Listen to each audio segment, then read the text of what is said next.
Menteri Energi dan Sumber Daya Mineral Bahlil Lahadalia mengklaim stok BBM di wilayah Sumatera cukup usai banjir dan longsor melanda. Hal ini disampaikan Bahlil saat kunjungan ke Tapanuli Selatan Selasa kemarin. Namun pertanyaan Bahlil soal stok BBM sempat dibantah warga yang mengatakan stok BBM di wilayahnya kosong. Bahlil menjawab, di wilayah tersebut stok BBM tidak bisa masuk karena akses terputus. Bahlil menjamin pasokan BBM di lokasi terdampak bencana segera tersedia melalui jalur alternatif. Bahkan ia menambahkan pihaknya meniadakan barcode pada setiap pembelian BBM guna mempermudah masyarakat mendapatkan BBM.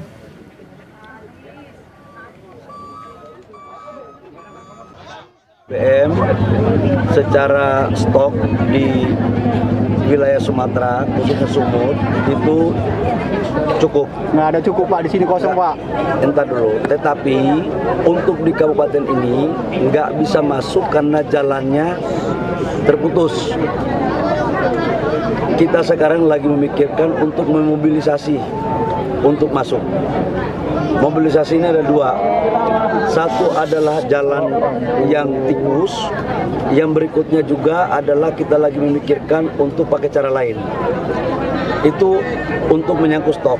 Tetapi sekarang kita lagi membuka agar barcode yang selama ini menjadi sortir bagi SPBU, sejak tadi pagi sudah kami membuat aturan untuk relaksasi untuk tidak lagi memakai barcode.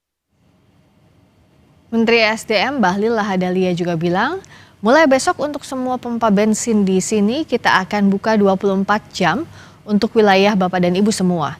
Kita akan layani kebutuhan masyarakat 24 jam. Kita juga akan tambah genset agar bisa melayani saudara-saudara saya yang membutuhkan BBM. Seperti kami kutip dari keterangan resmi Menteri SDM Selasa kemarin.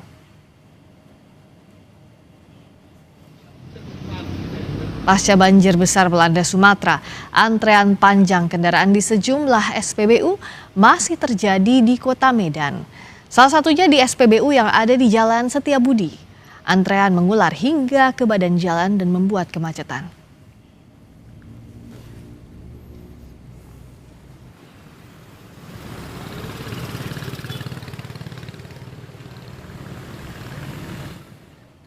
Lalu bagaimana Pertamina memastikan ketersediaan stok BBM di lokasi terdampak bencana banjir dan longsor di Sumatera bagian utara? Sudah terhubung bersama kami Corporate Secretary Pertamina Patra Niaga, Robert MV Dumatubun. Selamat petang, Pak Robert. Selamat petang. Baik, Pak Robert, tadi Pak Bahlil, Menteri SDM, pastikan katanya BBM di wilayah bencana cukup, stoknya ada, namun terhambat oleh distribusi yang jalurnya terputus. Nah, contingency plan dari Pertamina sendiri bagaimana untuk memasok BBM ke jalur-jalur yang masih terisolir? Baik, terima kasih. Ya. Sebelumnya kami sampaikan yang pertama adalah ungkapan turut simpati dari Pertamina tentunya, dan kami juga berusaha semaksimal mungkin untuk dapat membantu saudara-saudara kita yang ada di Aceh, Sumatera Utara, dan juga Sumbar.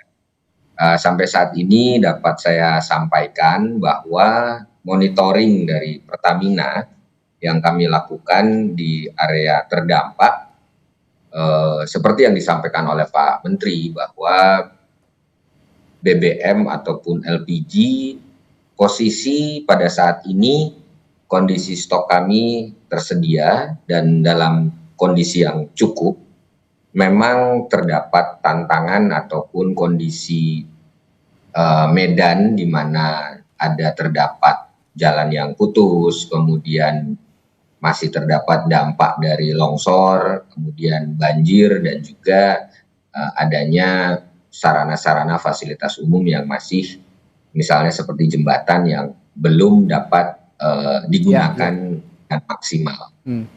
Kami dapat laporkan bahwa dari monitoring kami sampai saat ini untuk di wilayah Aceh terdapat beberapa jembatan yang amblas, longsor ataupun jalan putus, diantaranya di area Pidi Jaya, Pidi ataupun Biren, kemudian di Aceh Tengah di area Bener Meriah dan Gayo Luas, dan juga di wilayah Aceh Tenggara serta di pesisir barat.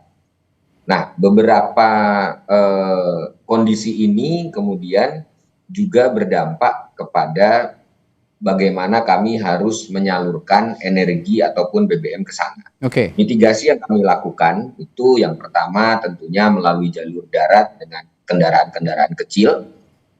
Mobil tangki kami juga seperti bisa disaksikan menembus banjir dan juga melalui medan-medan yang lokasi-lokasi bencana. Selain itu kami juga menggunakan airdrop bekerja sama dengan TNI dan juga pesawat terbang gitu ya. Selain itu kami juga menggunakan bahkan kita menggunakan kendaraan roda 2, menggunakan motor untuk kemudian membawa BBM ini secara dalam bentuk kemasan jerigen untuk membantu alat-alat berat yang ada di lokasi supaya dapat beroperasi membuka jalan.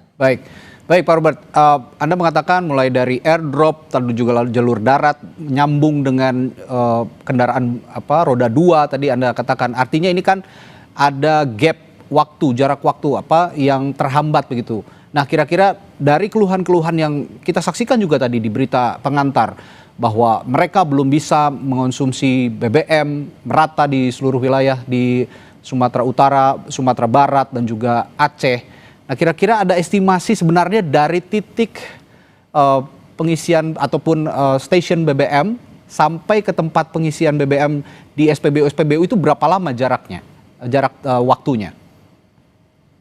Ya, jarak ini cukup bervariasi, Mas Radi ya, karena memang titik supply kami, titik serah kami, selain tadi menggunakan berbagai moda transportasi, kami juga menggunakan distribusi melalui laut atau melalui kapal. Nah, pada saat BBM ini masuk melalui jalur laut, masuk ke fuel terminal, maka tantangan berikutnya adalah menyalurkan ke SPBU ataupun ke lembaga penyalur kami di mana jalur daratnya terkendala. Nah, ini yang kami lakukan adalah kami menambah jumlah mobil tangki yang kami datangkan dari area di sekitar lokasi.